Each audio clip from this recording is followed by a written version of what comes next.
So you literally were one of my very first followers. And then when you followed me and I, followed back, I was like, this dude is cool. Like, if they say talk to your manager, you just say, you know what, talk to the hand. You don't need to be on my podcast. But yeah, dude. Yeah, you do a great job. Thank you. I always get a kick out of talking with you on Patreon. You have a really good, view on it. That wasn't planned. You know what? But I like this Canadian. Well, this one. Well, thank you. I appreciate it.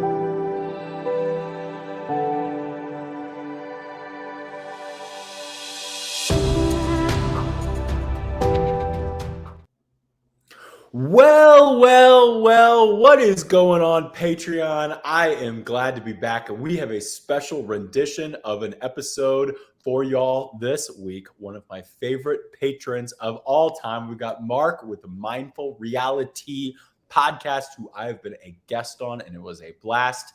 He is actually coming on to be a part of Patreon today, where he is going to be my co-host, and we are going to be going through a little bit of a Challenge USA preview episode. And so I'm going to basically, he has full reins to take this however he sees fit to make sure that you, the patrons, understand all the stuff that you guys need to know. I could have sat here and said, oh, this is what I think you guys want to know, but there was no better way than to dig into the brain of an actual patron and a fan of the show and a member of our community and see what he has to say. And then I'll answer questions accordingly. So he's my co-host today / the real host. I'm a guest on my own channel is what it boils down to. So Mark, how are you doing today? I'm doing great. And I want to ask you, have you ever had a patron on your channel before?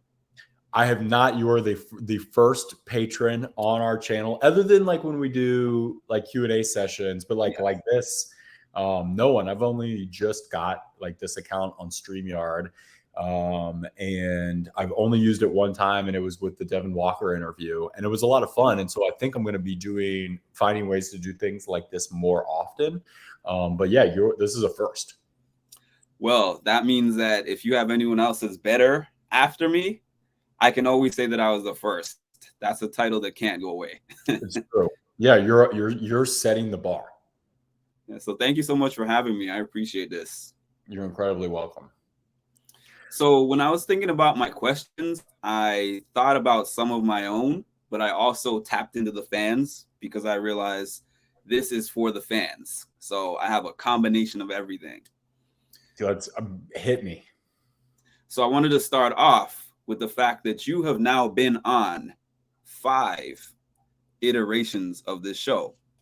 You've been on the regular flagship, you were on Champs vs. Stars, and now you've been on 3 different Paramount Plus shows, which are Challenge All-Stars 3, Challenge World Championships, and now Challenge USA 2.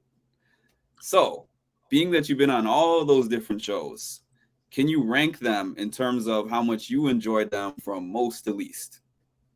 Ooh, that's a fantastic question, and I had not thought about it that way. And if you add in like the real world too, you almost are adding like a 6th thing. So yeah, whenever, let's call it MTV, even though now it's so much bigger than just MTV, but whenever MTV or Buena Murray kind of comes up with new things, I'm one of the first people that they call. They need big names that have been there before. They need experienced people to go into new stuff. So that way it's easier for them to prove if their ideas have worked. So that way they don't have to be like, oh, well, did this idea not work because we had inexperienced people, or did it not work because it was a bad idea? They also need buy-in from some of the bigger names so that they can get some of the other newer names to kind of come in and take it seriously. I think that I very much so enjoyed my world championship experience because I like the international flair of it all. I like the tournament aspect of it. It added a little bit of, it would be hard for me to say that wasn't kind of my favorite experience of it all, even though it was relatively short-lived for me. I had an anticlimactic way of like kind of leaving. I didn't win. All that kind of sucks. But the fact that I still look at it that fondly, despite all those things, means it was a pretty cool thing. But the USA one that's coming up was pretty exciting because my wife watches Survivor, and so she makes me watch it occasionally. So I'm fairly up, and I've watched 2 seasons of Big Brother All Stars, which I almost don't count, and the number with the cookout was I watched that full season, and they brought a bunch of people from that season specifically. So I actually was fairly up to date with a lot of the cast members that were going to be on USA 2, and I'd seen USA 1. And so that was pretty exciting. And, going on to CBS is also pretty new. And I'm excited to see what the fan reaction is to that, because I know it's a very different demographic. Yeah.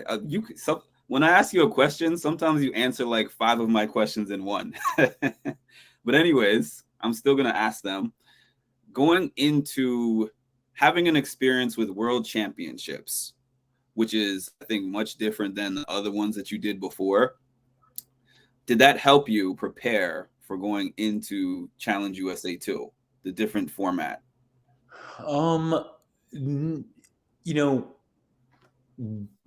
The best way to try and determine how the game is going to evolve a little bit next, and what types of games we'll play, and what types of intensity, and what the finals will be like, and so on and so forth. The best way to kind of like predict what is going to be next is what was last. And so there is, they very seldom make such gigantic leapfrog of changes there's subtle ways in which you can kind of tell which direction they're going. And so to be on the most recent iteration, I'm able to kind of take and just have a better idea of what that format's going to be like. And for sure, like to go into world championships physically and mentally prepared to win that whole thing. And then all I had to really do, I'm not saying that I didn't work hard, because I did, but I really only had to just keep it going.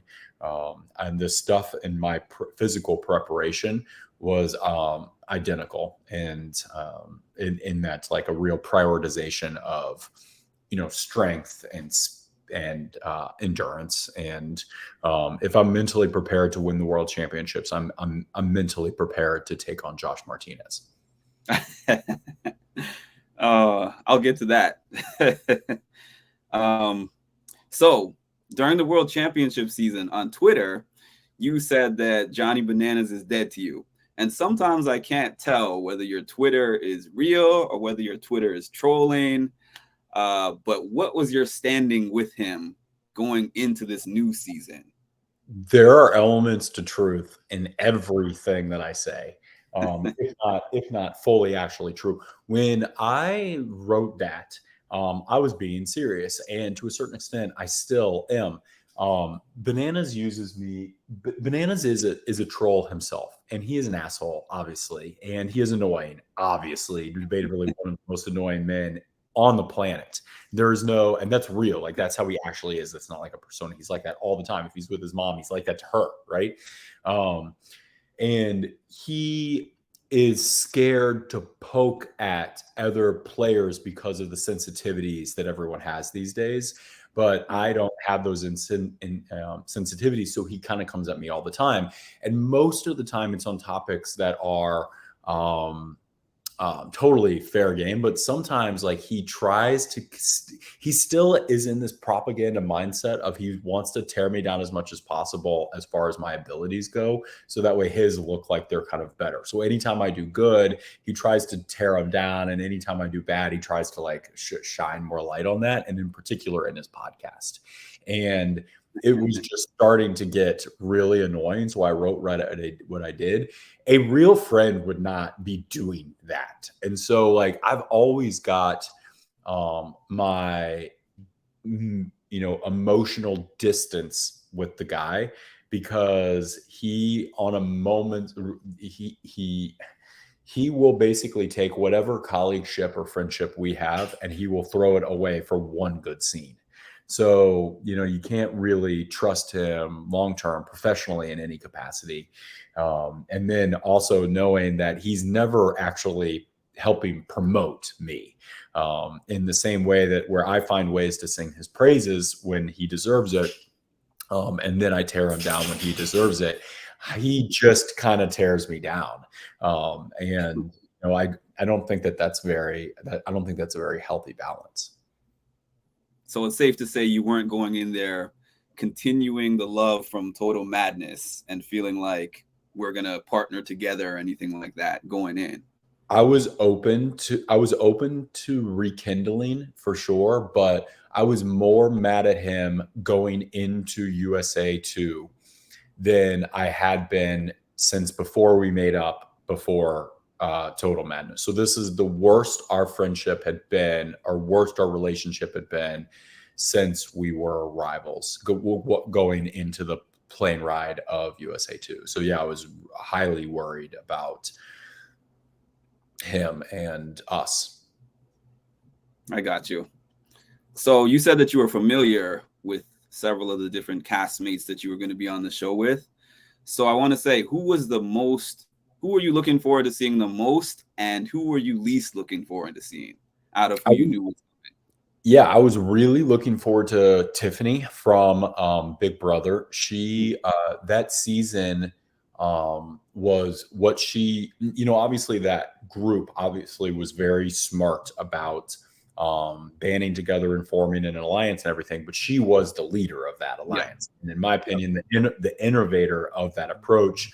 And they all work together. They all use their collective brains. And to a certain extent, I've met almost all of them and I'm friends with a couple of them. But she was like the queen of it. And I thought that what she did was brilliant. And then she added little pieces of flair, if you will. This is my Salt Bae thing. She added pieces of flair in there that were totally unnecessary, but just like sealed the deal.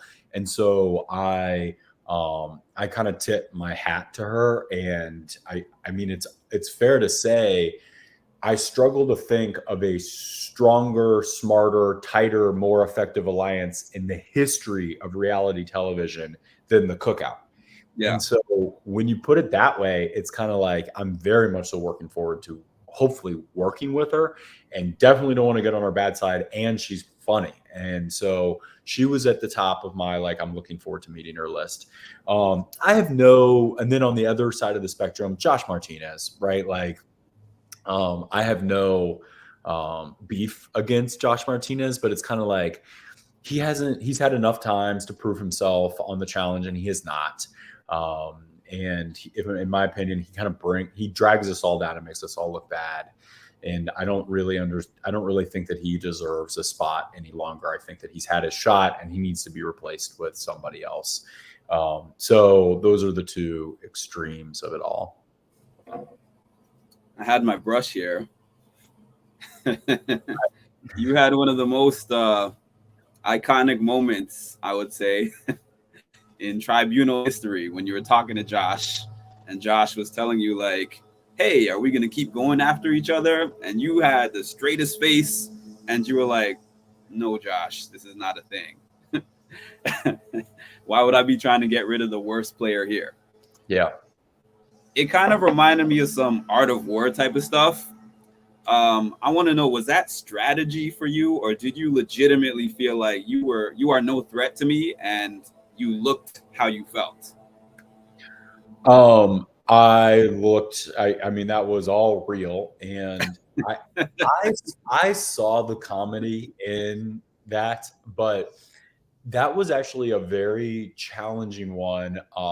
In like from a producing a scene, if you will, standpoint, because, a comedian needs feedback from others and an audience and all this kind of stuff to build on it, to know if it's working. And this was, and the way that works is the people, the audience is y'all. And so I don't get that feedback until way later.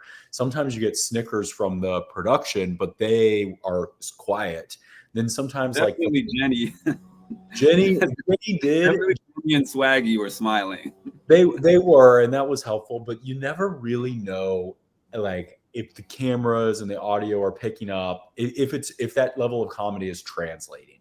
And it did, and it is funny, and the way that they edited it was very well documented. But I kind of looked at it as one of those, this is actually a long shot of if it makes it, because it's elevated humor.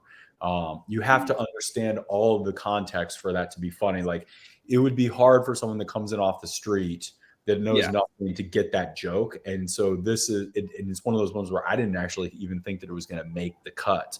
And so then when it finally did, I thought it was funny, but I didn't know if the audience was going to pick up on it. And the fact that it is now kind of turned in, it's a cult classic level of comedy at this point. And I love that for me, not for him. It burns Josh alive. Because like he's the victim of some of the most elevated comedy at him in the history of the show. Between that and then Devin's 7 times 8 or whatever he said. Yeah, 8 times 9. What's 8 times 9? Between those two things, this man has been just buried.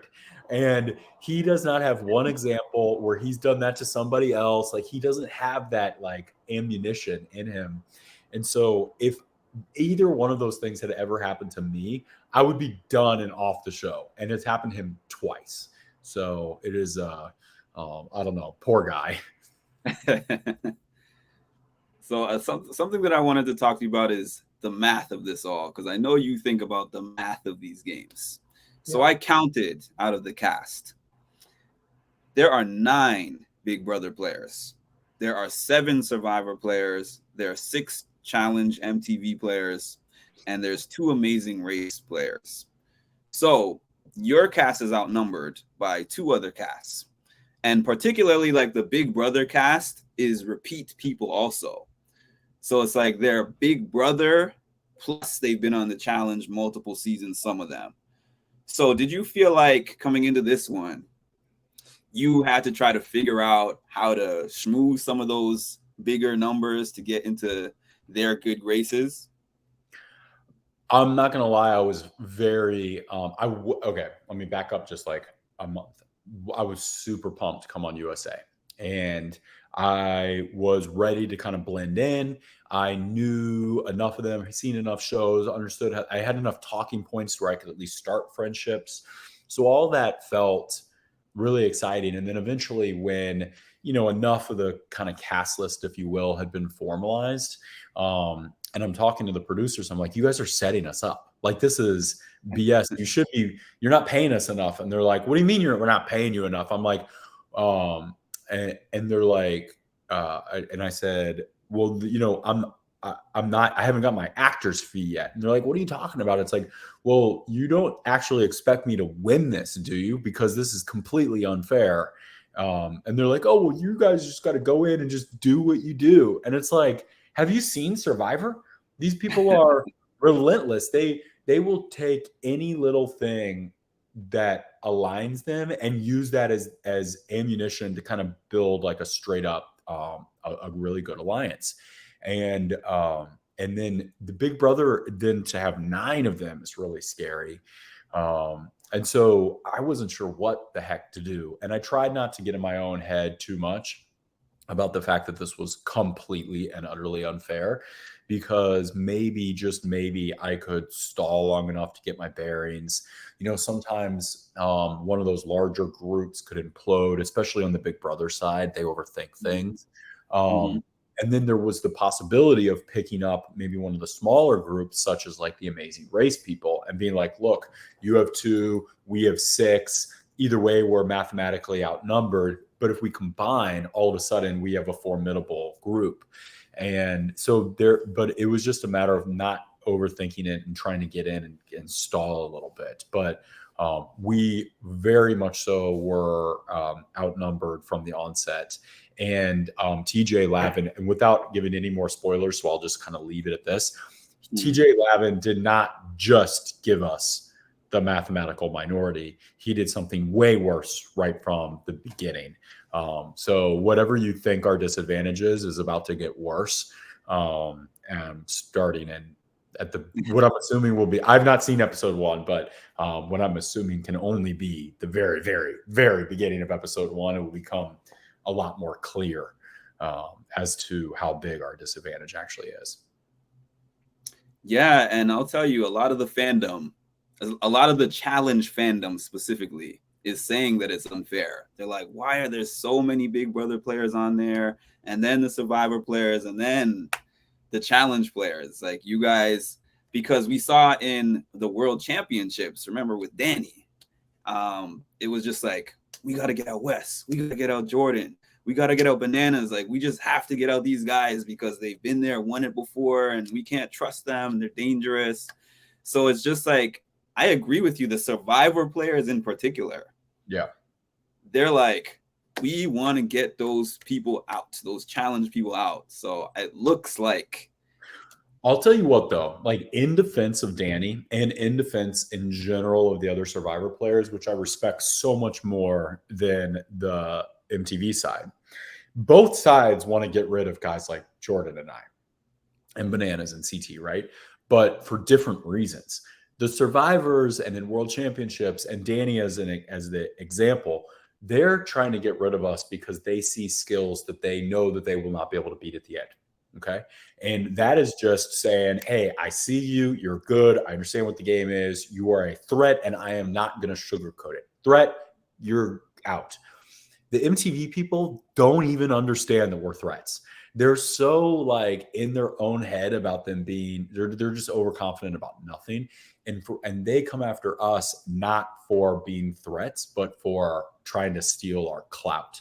And so, and don't get me wrong, there will be some clout chasers on USA too, and there will be some blowups that I am a part of in the clout chasing department. So no spoilers, but look for, and I don't know if that makes it, but it probably will. So there are some clout chasers in there, but the real players understand, are able to identify who the threats are and why. And I think that Survivor just does such a better job than like the newer MTV group about like they just can read a room better. They both sides are in agreement that they should get rid of the veterans, but you know, and I'm not saying that it's right though to get rid of veterans. I think it's a good idea, but it's it's elementary thought, because you know, getting to a final is really hard, even if you get rid of all the veterans, or trying to get rid of all the veterans. So they're working with us sometimes might be a better idea. And then also, like, us veterans, because we're veterans, we've played with each other so many times, we've crossed lines against each other and thrown each other in and all this. It's not like we've got some clean history where all six of us are like best friends. We're already fractured, if you will. And so your group that's on there definitely doesn't. Like Amanda and Tori, Josh coming for you all the time, like Bananas and you know. Exactly. So obviously there's going to be some friendships in there for sure, but there's little groups of like 2 or 3. But we sure as heck are not 6 strong. And so to look at us like we're 6 strong would be taking your eye off of the real problem. And the real problem is there's whatever number you said, like 8 or 9 Big Brother people, and then there's like 7 or 8 like Survivor people. And there are formidable athletic and mental threats in both camps. And so by concentrating on our camp, which is a fractured, aging kind of group that is not really wanting to even work together as a group, you know, they've got their eye on us more so than we deserve, just because we have a lot of attention kind of going into it. I definitely understand what you're saying, because when I listened to all of Danny's interviews, it was like, I can't beat Jordan in a final. He has more endurance than me. I'm worried about Wes's all-around game and his political game or whatever. Whereas when it was just challenge people and challenge people only, it was like, I want to take out Wes because, you know, Wes is so cocky. He always talks all this mess and then takes people out, and I don't want to see him get a win or whatever. Like when they saw Big Easy take you out in the hall brawl, everybody was super hype. Yeah. I feel like if that was somebody else in there, they would be like, oh, there's a big weight advantage. You know, like it is what it is. But they were super hype. Like, oh my God. I don't know. Yeah, it looked like they had never won anything bigger in their entire lives. And they hadn't. Because that group, you know, was a bunch of losers. But you know, as much as I hate everything that we're talking about here because it makes it harder for me to play the game that I love, and unfair. It's like I start every single game a step or two back from everybody else because of all the things you're talking about. What they're doing is a self-fulfilling prophecy. They're so worried about me becoming more confident and cocky and getting more airtime and all this kind of stuff, that them attacking me for those reasons makes me cockier and gives me more airtime. And so it's like they don't understand that all they have to do is just worry about themselves, stay in their own lane, leave me alone, and I will get no airtime, and I'll probably lose to. There's always a couple of people. I mean, the finals are fair, and it's like go in halfway decent shape, and crush the assignment, stay focused for a couple of days, and I've got a 25% chance of winning, and they've got a 25% chance of winning, and so on and so forth. And so they just overthink.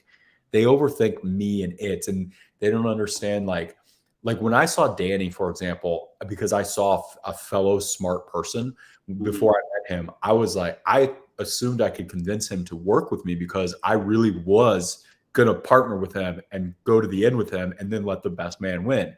But he could never see, not like I made it long enough because of the whole smoothie incident and then the silly anticlimactic kind of elimination that we had to go into.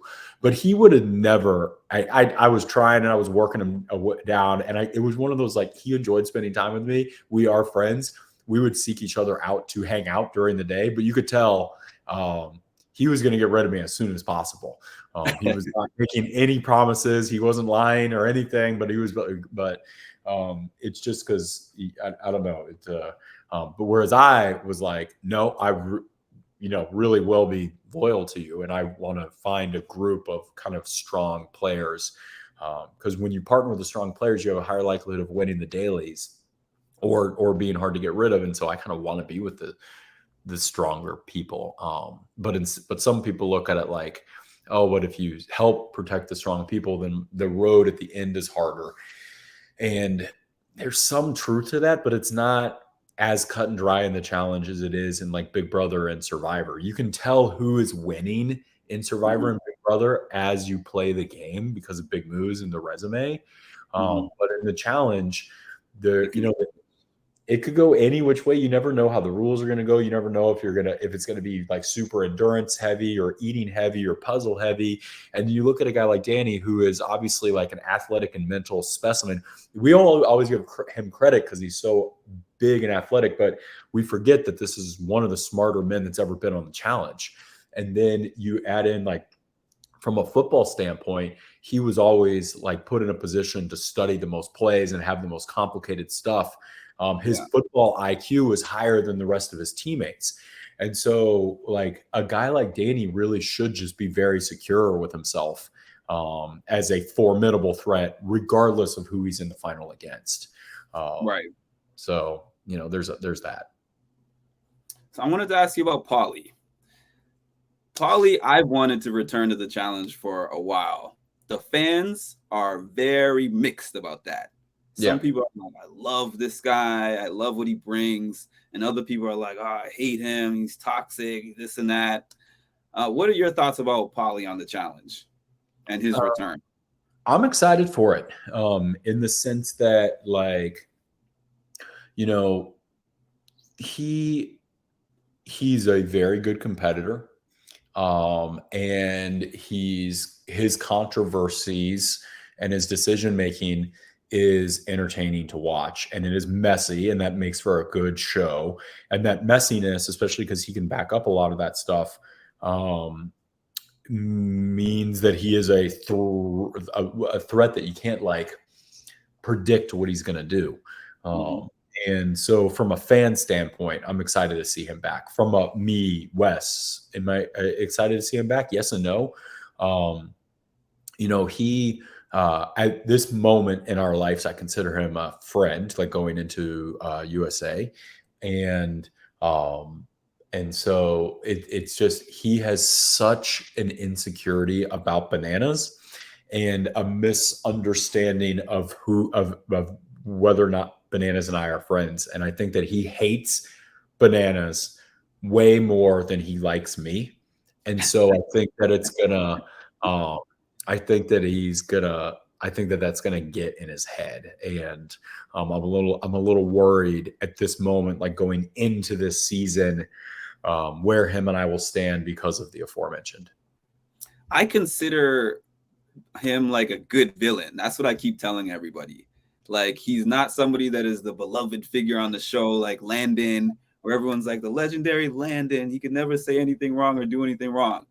But he's somebody that makes you want to watch, and his controversy is not like outside of game, social, political, type of controversy. It's just his personality. Right. Yeah. I tend to agree. I feel like he wants to be you. Honestly, because I remember one of the seasons that you guys were on, the one that he gassed out in the final and everyone was making jokes about him. He was like, I'm kind of working with Wes, but I'm kind of the puppet master also. I'm the leader of this charge, whatever. I feel like he wanted that like Wes title. Yeah. Well, I don't own the rights to having a strong alliance that runs the house. So in his defense, but yes, I mean, he has been very public about saying there are things about CT's game that I want for my own. There are things about Banana's game that I want for my own. There are things about Wes's game that I want for my own. And he says that he steals from the greats to kind of build up his own thing. And so yes, possibly. But if he wants to be the puppet master, go right ahead, buddy. That's the toughest road to go down that there could possibly be. Now, if it works, great. You kind of become the star of the show, but it also is the toughest one because people like to go for the head of the snake, if you will. So anytime someone wants to be the boss, I let them be the boss. This is the funny thing I just remembered from when I interviewed you previously. It was like, you're like, I play that role because I have to play that role. Yeah. So he kind of jumped right in there and was like, I want to be that role. So yeah. I found it interesting. I know he does not have to play the role because he didn't yet have the clout. He didn't yet have the wins. He doesn't have the size. Like there's, I don't have the size. I just have the clout and the wins. And so there's just certain of us that are going to be targets number one right from the start. And he had not yet gotten into that space. So you don't have to play that way. You get the luxury. I was in the Devin Walker interview, which was before you on Patreon here. It was really interesting what he said. He was like, listen, I'm in this great spot. I was trying to tell him, I was like, listen, next time you play, you're going to have a bigger target on your back because you won. And there is truth to that. But he was like, listen, no one gave me the credit that I deserve for winning that. And there's always going to be a CT. There's always going to be a Wes. There's always going to be a Jordan. And it's because of just the way that I look and the way that I act and the dad bod and all this kind of stuff, I'm still, and don't get me wrong, I'm still going to be looked at more of a threat, but I'm still playing both sides. The threatening people consider me one of them, and the non-threatening people consider me one of them, and it's the best of both worlds. And I was like, gosh dang it, Devin, you're right. That's you. And that's unfair. Because I consider Devin very threatening. I've seen him do some surprisingly athletic things. Then you add in his intelligence and his social charisma. This is a top tier player, but yet there's just a lot of people that just kind of refuse to kind of put them in their mental headspace as that. And so he's going to get to continue to play both sides. And Paulie can and should be doing exactly that. Yeah, Devin is very strategic. So I want to congratulate you on behalf of myself and the fandom for your upcoming baby on the way. And I wanted to know that because Amanda was pregnant while you were filming this, did it make it tougher to be away from home than usual?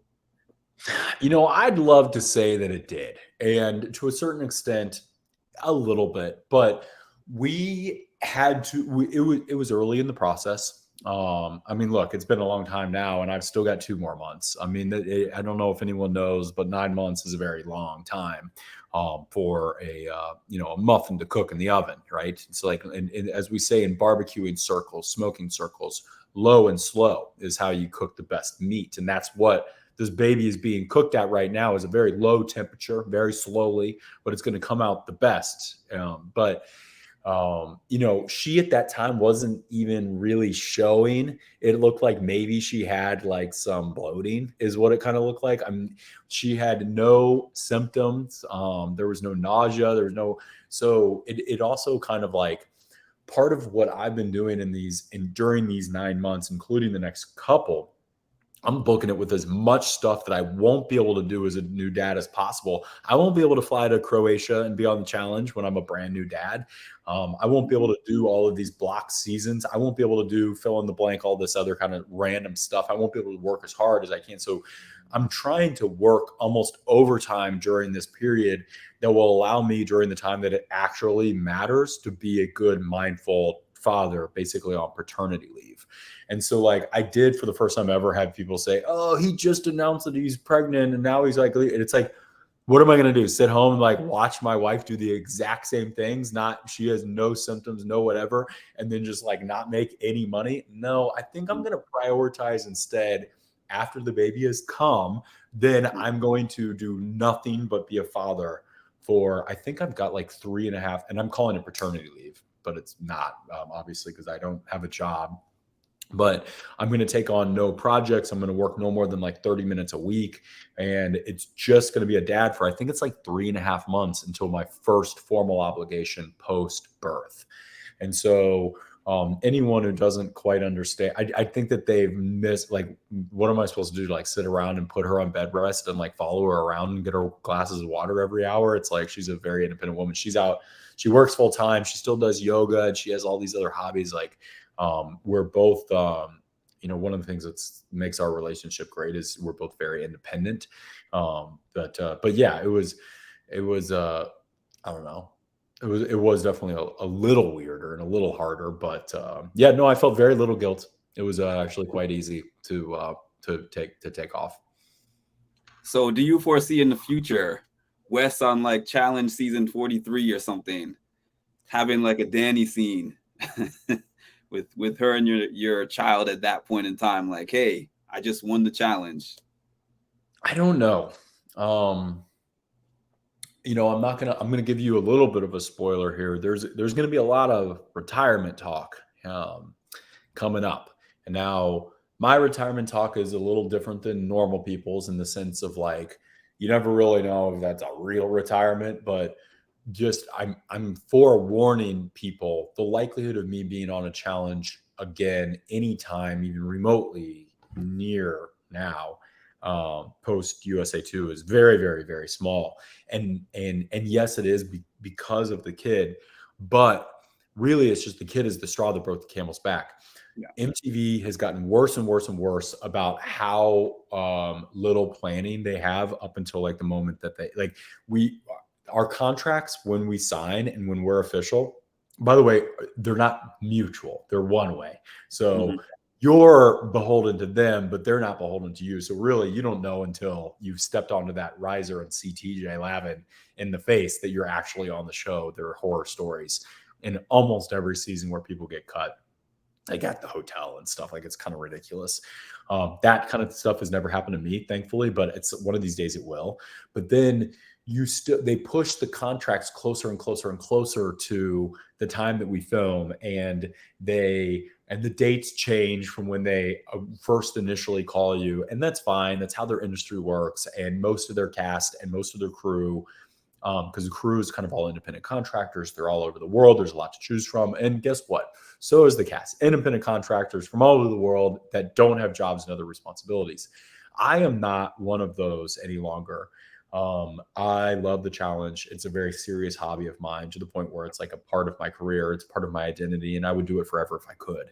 But given how much closer and closer to filming, and how much longer filming and filmings are, and how much my actual business has taken off, I've barely been able to do it the last couple of years. So if I'm barely able to do it, I've been irresponsibly leaving to go on the challenge for the last several years. Then you add in the kid, and I'm just assuming it's the straw that breaks the camel's back. It's not going to make things any easier. Let's put it that way. So I start to look at things and it's like, do I want to retire? No. Am I formally retiring? No. But am I going to be on the challenge ever again? Probably not. It just, I don't see a world where that's plausible. And it's not even a money thing, right? Like some people are like, oh, they're just not paying us and something. It's like, no, I haven't been doing it for the money for a while.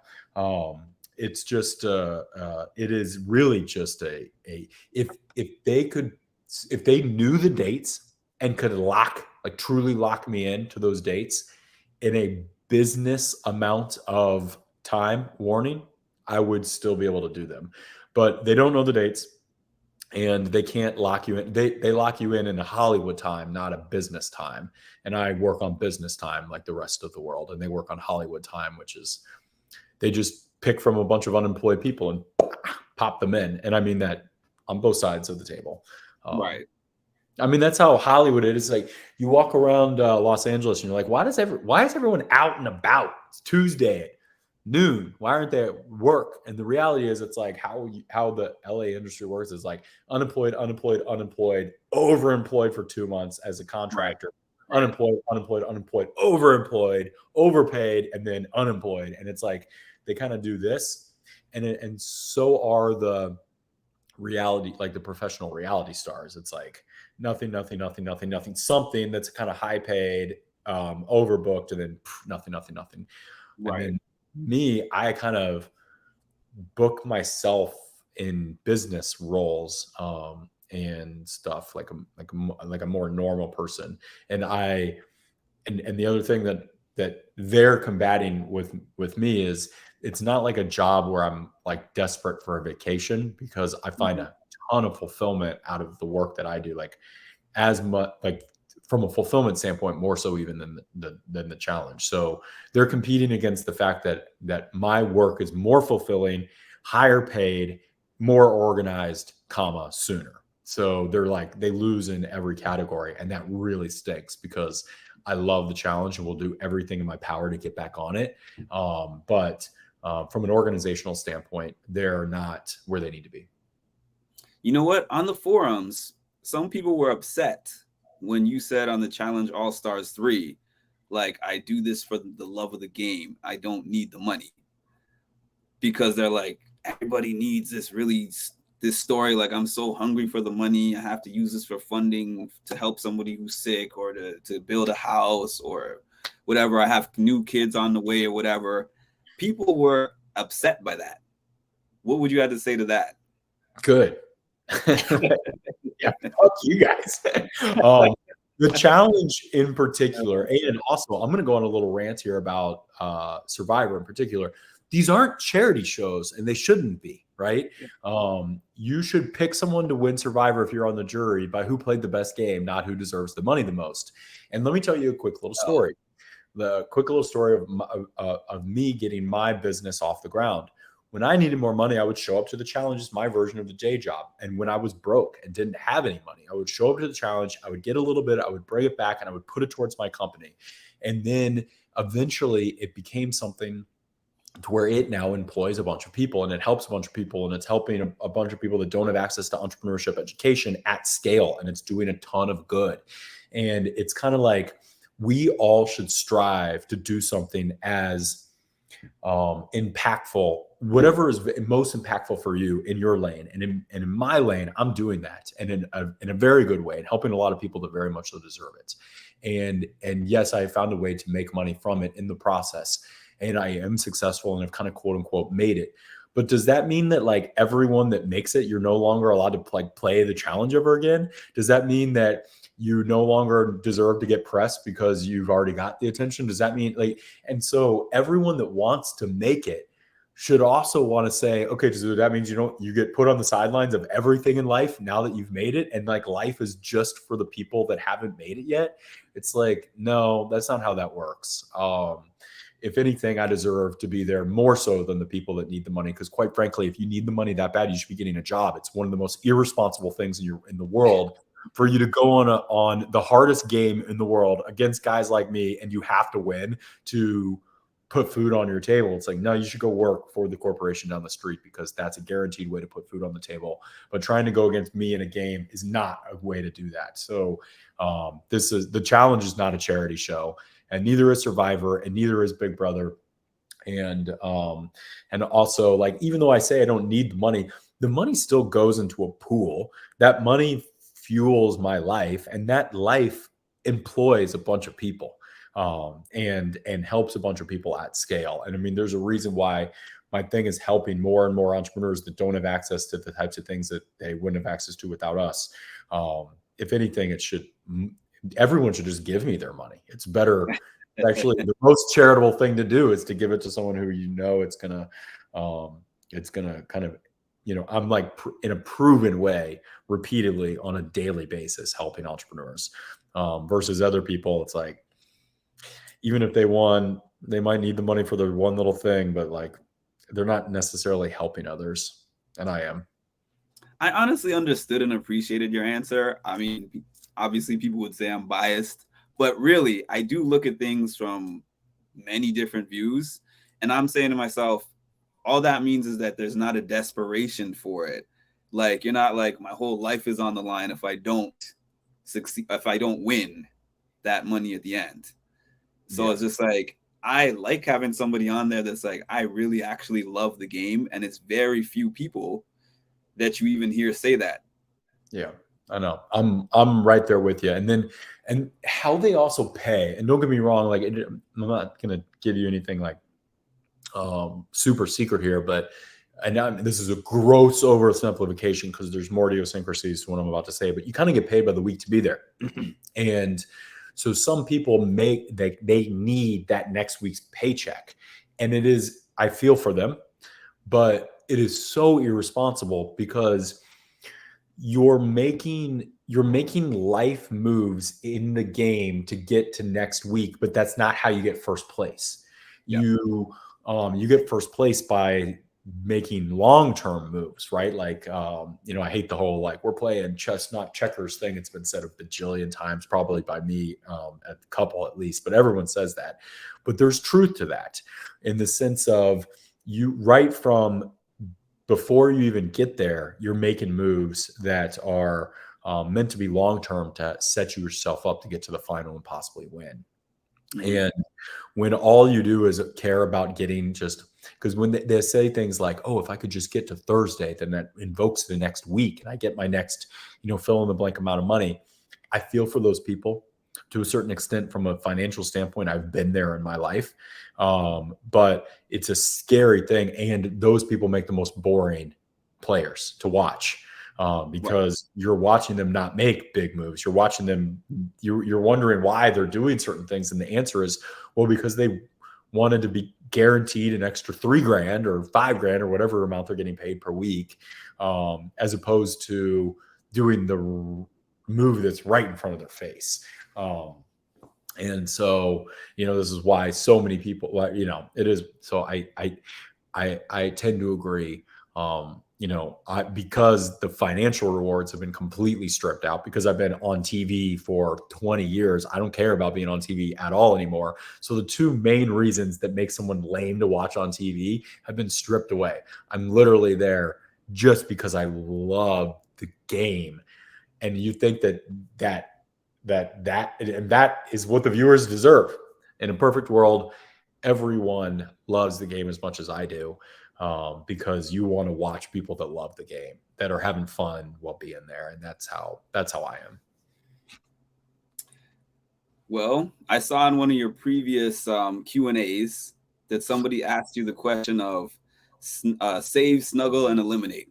Well, the uncensored version of that, I was at a Challenge Mania, and one of the people in the audience, it was the one that CT was at, and one of the people in the audience said, question for the ladies. Mary F. Kill, Wes, Bananas, and Jordan. Can you guess what CT would have said for each one of those? About Bananas and Jordan? Category between you, Bananas, and Jordan. And this was CT's answer? CT's answer. He was the first one to answer. You never know with that guy, because on one end, like, I'm better friends with him than others, but I also annoy him in some ways. But I don't know. What did he say? He said, marry you. He said he'd beat the brakes off Bananas. And he said he'd kill Jordan. So he would fuck Bananas. Yeah. Okay. So if you had CT, Jordan, and Bananas, what would be your options for that? I'd marry Bananas. I'd kill. Really?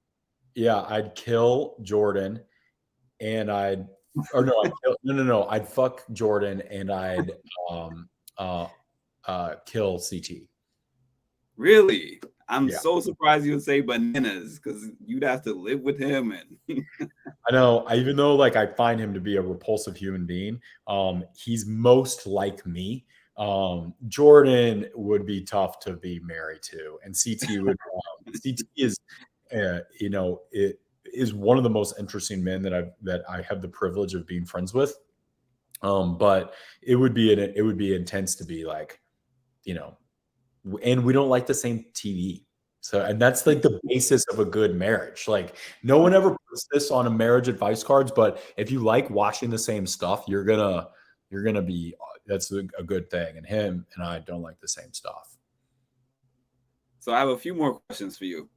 If you had to be on one of the shows from the people who have now been on the Challenge USA and USA 2, which show would you pick? So either Amazing Race, Big Brother, or Survivor. Yeah.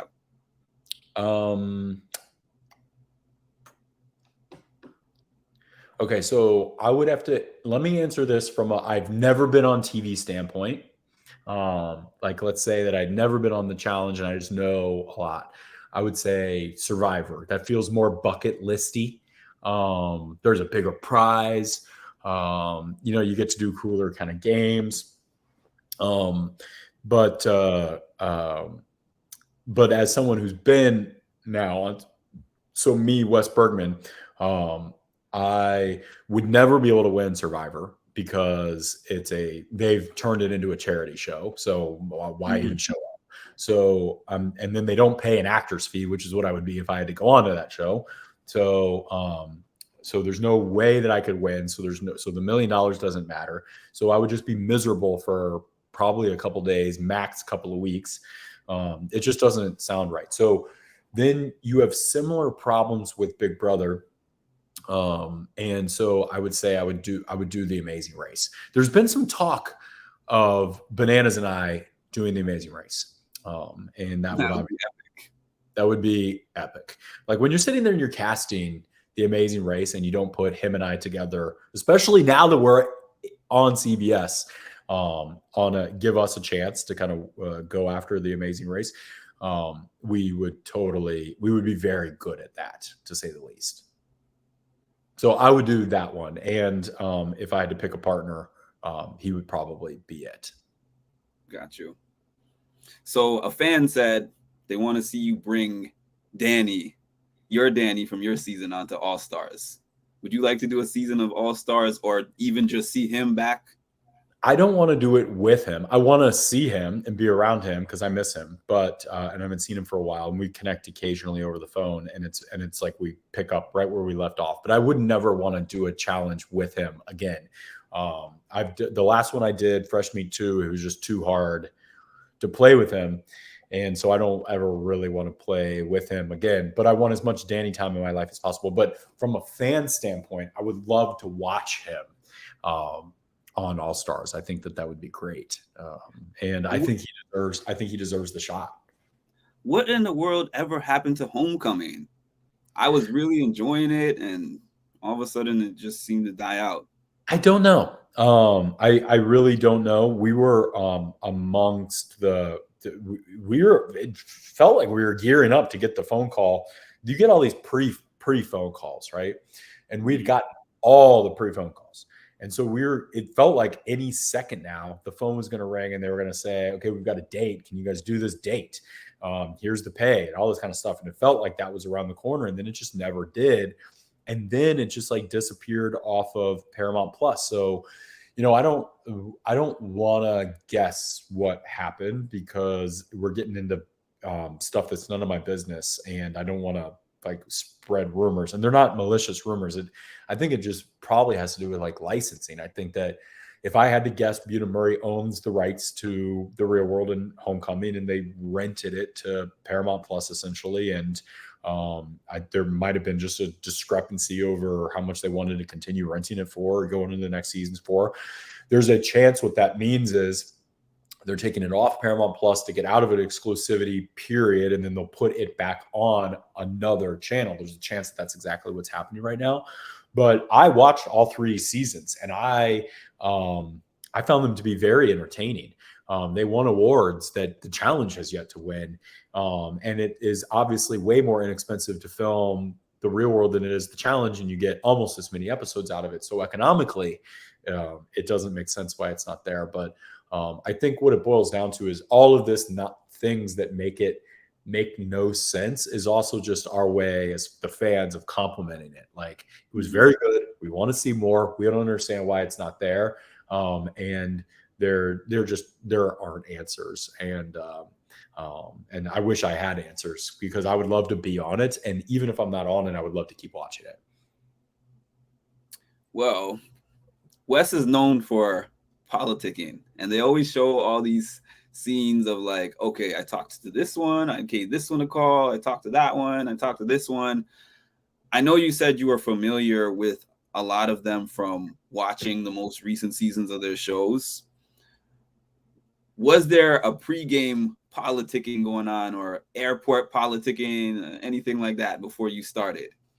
I can't talk about the airport politicking because there will be it'll be part of the storyline. Okay. But there was no politicking because I'm in this spot where everyone just assumes I'm going to do that, even though they're all doing it just as much as I am. I'm just the only one that finds it funny to go on to the interviews and like talk about it. And so I purposely did not do that coming into USA at all with anyone. I might have talked via like text to a couple of the other challengers and just be like, hey, looking forward to seeing you. Cause I mean, shoot, you're about to go spend an absorbent amount of money with some of these people that you've known a long time. It'd be weird to not say, hey, I'm looking forward to hanging out. But I didn't talk any game with any of them. On either side, and I didn't reach out or DM anyone at all. So I went into this completely blind, and just because,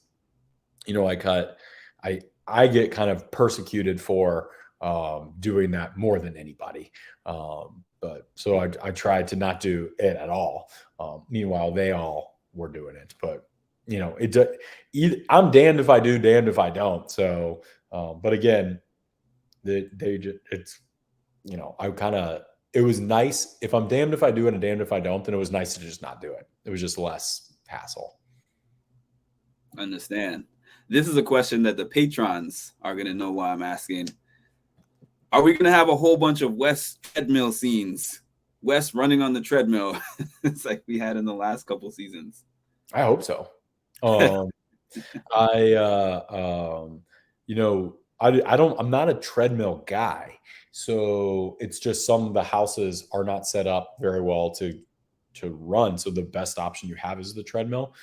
I hope so. I spent some time on the treadmill this season, and they definitely got their shots. So we will see, but you never know what they're going to use or if it's going to be relevant or whatever. But those treadmill scenes are.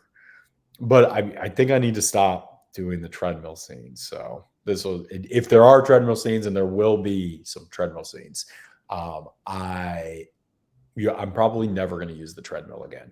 It gets under people's skin so bad. Everything you do gets under people's skin, I feel like.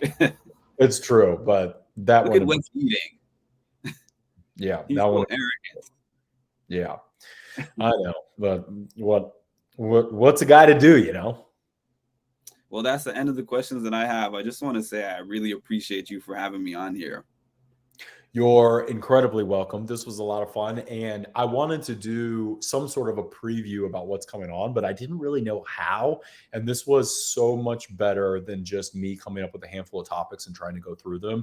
I do want to obviously let the patrons know, we will be back to our regularly scheduled programming and recaps and stuff when the challenge airs. And also good news and bad news. And that's a very busy month for me. I'm starting a new show that is not the blocks and it's not the challenge in August. So I should be on time. Everything should be good, but I've got something up my sleeve. So there's a chance that I might be a little late on some of them. But for the most part, back to our regularly scheduled programming. I do like this format and using this software in particular to kind of bring people on. And I'm going to play with that as a modality kind of moving forward. And also, if anyone has not checked out Mark's podcast, you 100% should. I love and miss you all. Mark, thank you so much for being here. We're out. Bye. Bye.